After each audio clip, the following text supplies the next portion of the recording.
Et aujourd'hui, nous sommes en 2015 et je vais vous parler de la femme parfaite. Parce qu'en 2015, nous sommes toutes parfaites. Tous les matins, nous nous réveillons bien coiffées, bien maquillées, bien habillées, bien chaussées, épilées. Avec un mari parfait, une maison parfaitement rangée. Nous sommes en 2015, nous sommes des femmes de magazine. Ou pas.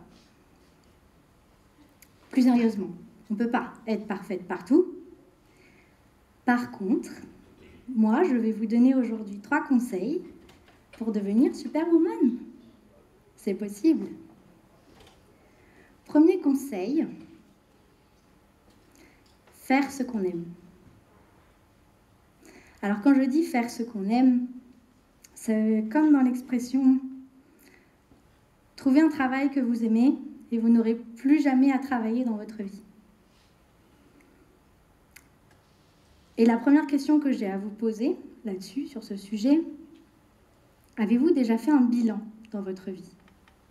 Alors, pas un bilan comptable, pas un bilan professionnel interne aux entreprises où on fait semblant de dire oui, oui, dans 3 à 5 ans, je serai encore là.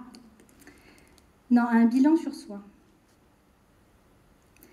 Mon premier bilan, je l'ai fait à 26 ans. Je vous explique le contexte. J'ai grandi à l'île de la Réunion, à la Ravine des Cabris. J'ai fait une classe prépa et je suis allée en métropole à Paris pour faire une école d'ingénieur.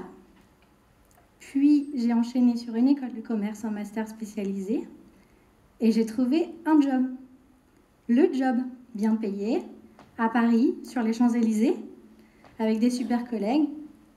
Super! Au bout de 2 ans, je suis arrivée à ce qu'on appelle au niveau 0 de la confiance en soi. Le moment où on se lève tous les matins, on pleure.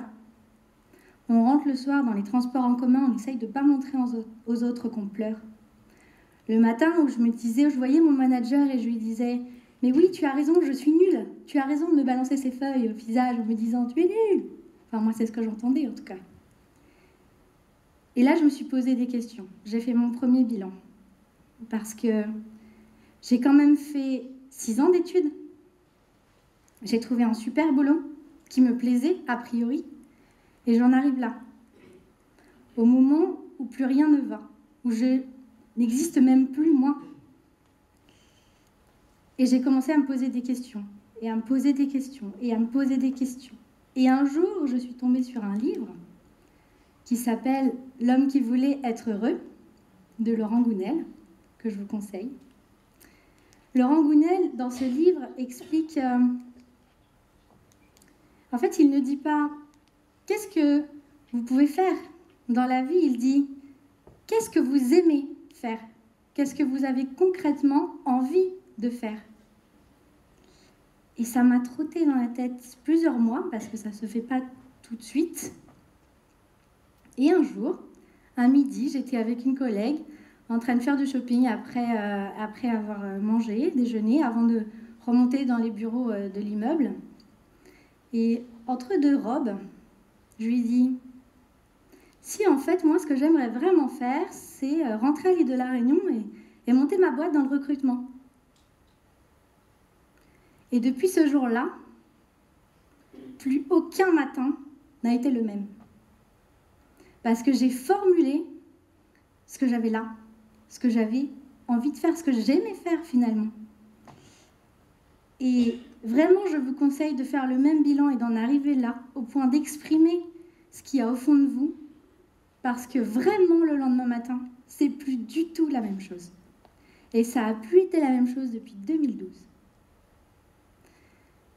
Ça, c'est mon premier conseil, et je crois qu'on l'a vu dans d'autres talks aujourd'hui. Faites ce que vous aimez, vraiment. C'est important.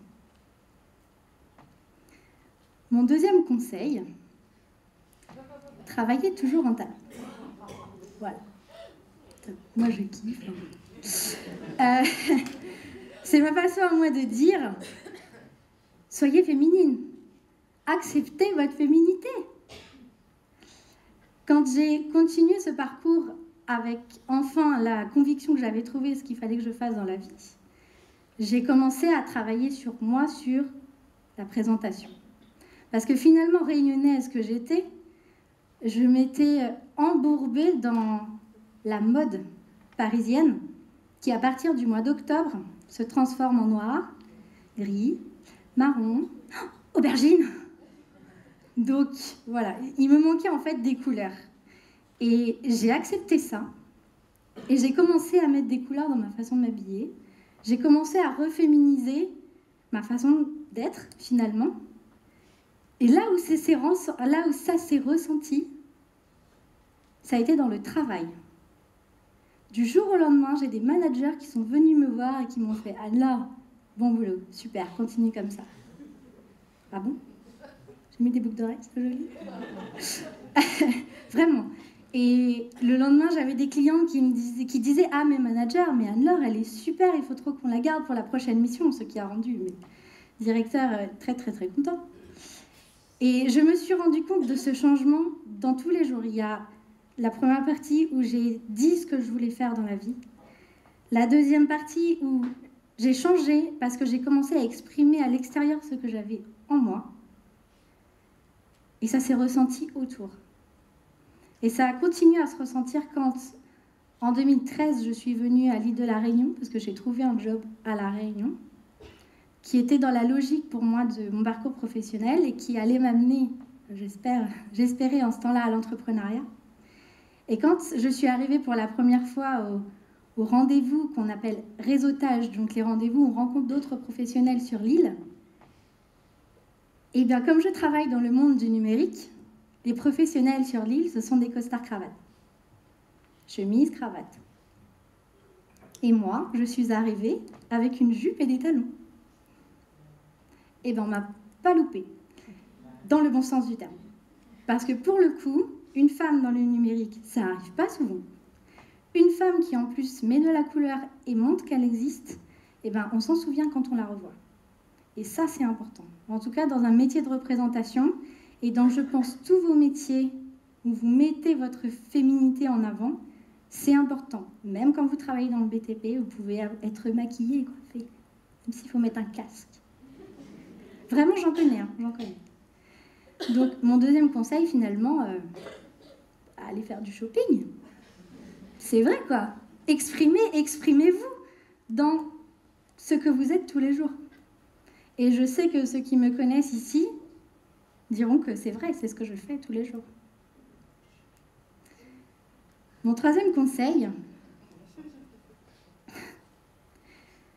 le troisième conseil, qui est quoi déjà? Assumez votre réussite. Et là, je sais qu'en général, j'aime beaucoup parler de Sheryl Sandberg. Comme on a vu la vidéo, tout le monde est au même niveau.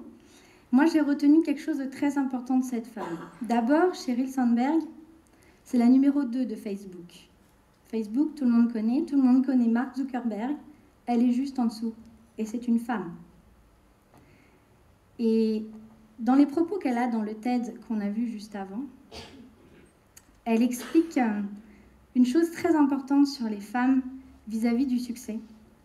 Elle dit une femme, quand on lui demandera « Hey, t'as fait du bon boulot, comment tu expliques ta réussite ?»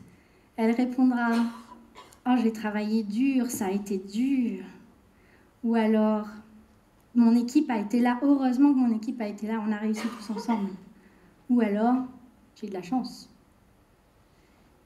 Et c'est là que, en opposé, un homme dira « Hey, I'm awesome. Je suis génial, j'ai réussi, moi. » Et ça, c'est ce que ne font pas les femmes aujourd'hui. Et c'est ce qui manque. Donc moi, je vous dis, aujourd'hui, j'ai réussi. Je suis à 2 mois de déposer les statuts de mon entreprise. C'est pas rien.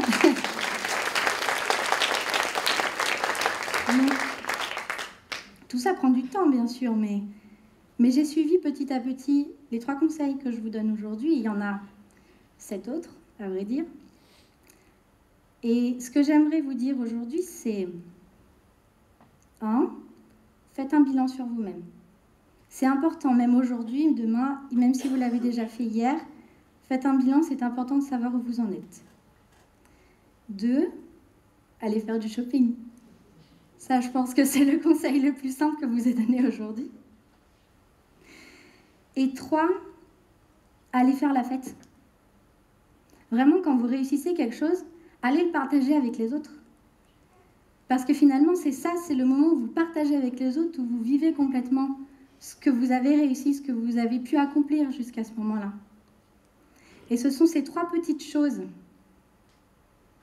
qui, tous les jours, vont vous apporter beaucoup de bonheur. Et ce sont ces 3 petites choses qui vont faire que, du point de vue extérieur, quand les gens vont vous regarder, ils vont vous dire « Toi, t'es une superwoman ». Merci.